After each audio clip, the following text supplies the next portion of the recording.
We are fixing up this windowsill with InstaTrim. This is a bit of an older house, of course, so there's gonna be some minor imperfections and some major ones here. There was clear caulking pieces that were old and applied poorly years ago, so we got that removed. You can go ahead and just scrape that caulking off, or you can soak it with a bit of acetone too if it's not coming up right away. Once you have all that prepped, we can get started. So we measured the windowsill, and we'll be using InstaTrim's brown corner pieces as well for this project.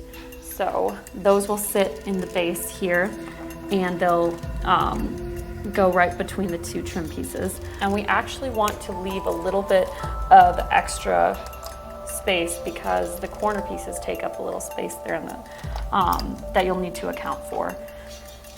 And then once we have that positioned in the way we like, we're gonna peel some more of the liner and just press the trim in place there.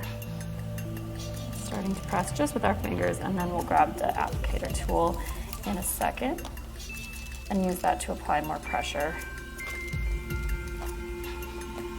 You can see how much better this is already looking. Grab the applicator tool and use that to just apply enough pressure consistently across the whole face of the trim.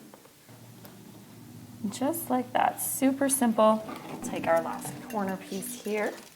And we'll kind of just peel up the trim right there. Now that kind of anchors it in. And then next, we'll follow those same steps to apply trim vertically on the windowsill here.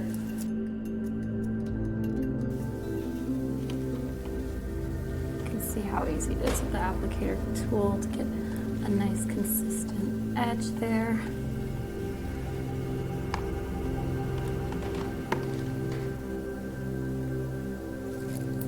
You can see that the finished result looks way, way better. Obviously, there's still some imperfections in the wood, but the InstaTrim really helped clean up the whole space. It made it a nice, clean, consistent line across the whole window and will help with keeping out cold drafts, really complements the window and the wood well, and I'm thrilled with the results overall.